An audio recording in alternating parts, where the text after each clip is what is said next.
Very good afternoon to you all in this panel discussion. I welcome all the fellow panelists in this special panel discussion on regulation and policy formulation. So friends, today we had a very interesting and exhaustive session, inaugural session, where we had discussions on why M2M, why it should be there, and of course some good examples of the use cases by TCI chairman, and of course some standards and policy formulations, then huge examples by the other industry fellows. So today we have a very interesting case in the morning inaugural sessions. So after this inaugural session, now we had a panel discussion on the government policies and regulatory standards for machine-to-machine communications. So now, as in the morning session, lot of emphasis have been given why M2M should be there. So I think so many questions have been put forth to the audience and to the panelists, why it should be there at all, what is the need. So and of course Mr.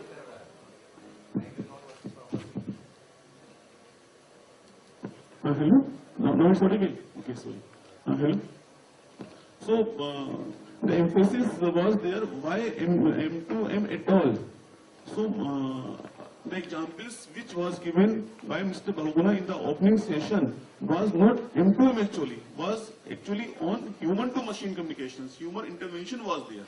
It was not on M2M. So definitely these issues would be clear. I think.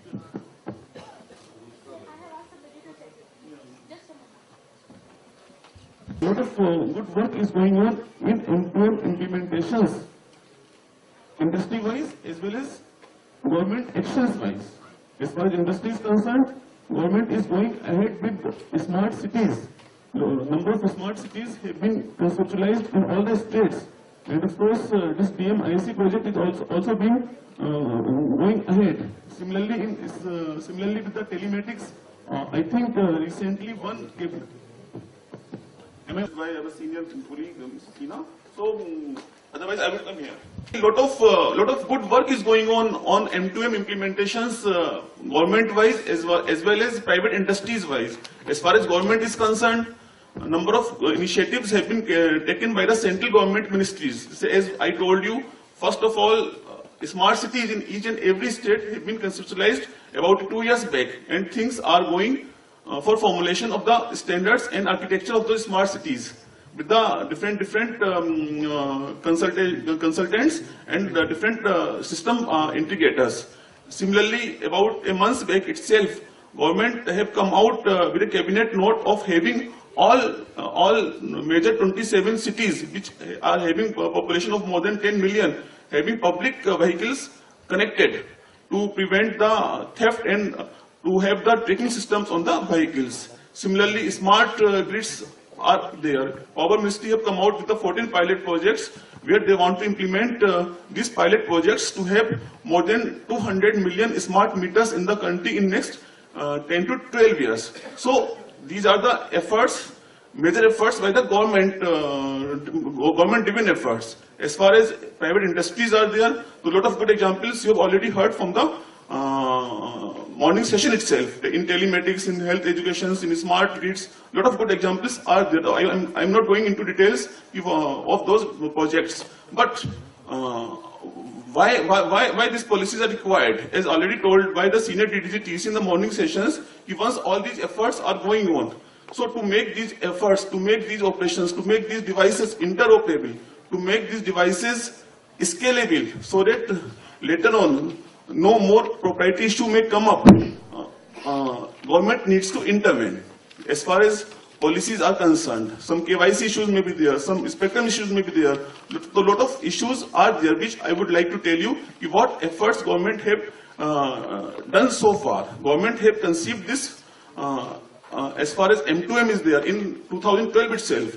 While formulating National Telecom Policy in 2012, the Department of Telecom have envisaged in future we will have these type of things in future. So accordingly, government is coming up with the policy on M2M. And we have formed 2 committees, and these committees are working on the policy formulations. The first first most work was to finalize the terms of reference on which terms of reference government should form the policy. I am just detailing all these things just to bring you at the same platform. What is the efforts being done by the government? So with the consent of the industry, I would say with the consent. Why?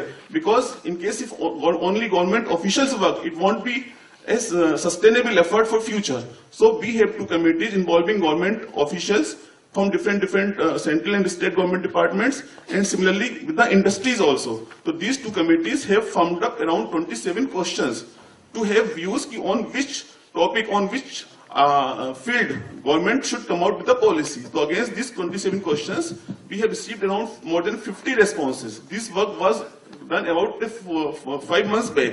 So against these responses, a number of issues have been raised. Government should come out categorically on different issues. So based on these responses, then we have formed up the terms of references. So again, these terms of references, now prioritization is going on, because M2M is such a thing. In case if we do take all the things simultaneously, it is not possible for us to do it. So terms of references is there, but we need to prioritize the item.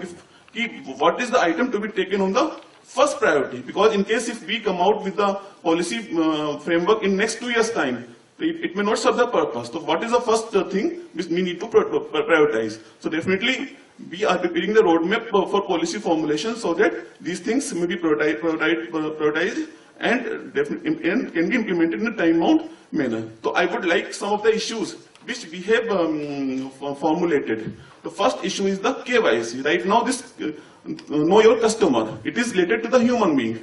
Once we talk of the machine to machine, so it is not linked up at all with the machine. So we need to revise regulation as far as our SIM card is concerned. KYC norms need to be revised.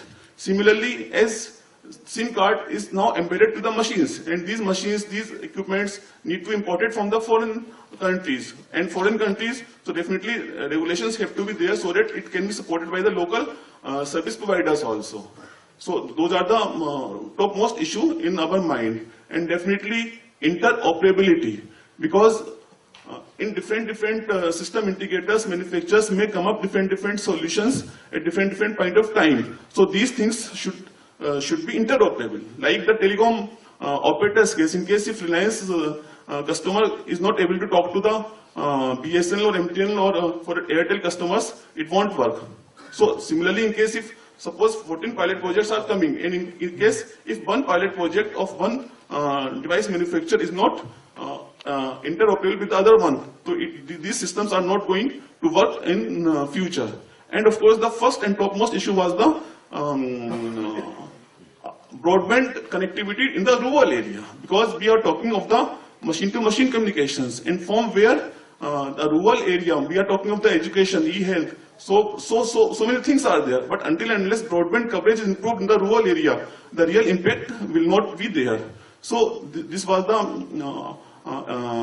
point given to us. First of all, government should intervene in improving the broadband infrastructure in the rural area. Fortunately, everybody is very well aware of the government is going ahead with the BBNL plan, and of course, it is some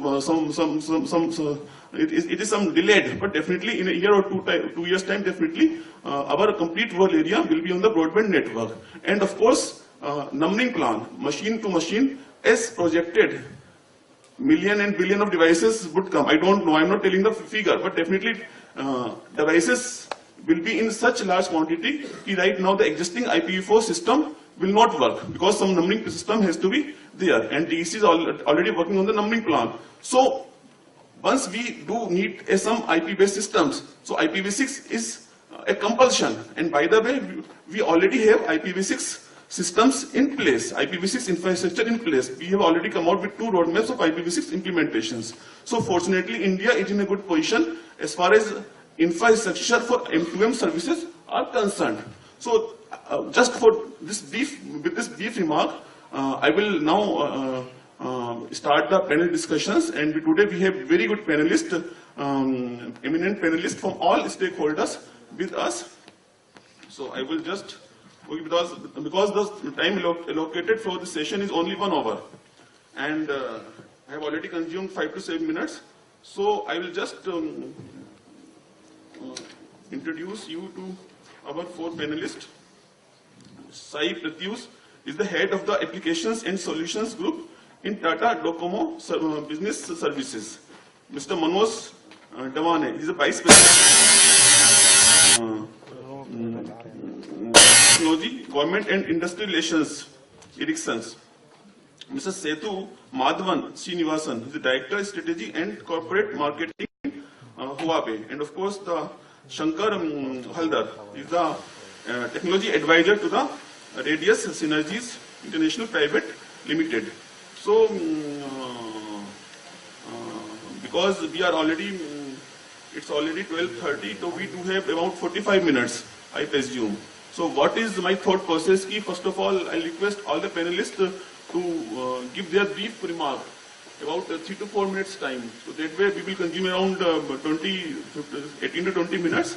Then we can have one round of questions and discussions.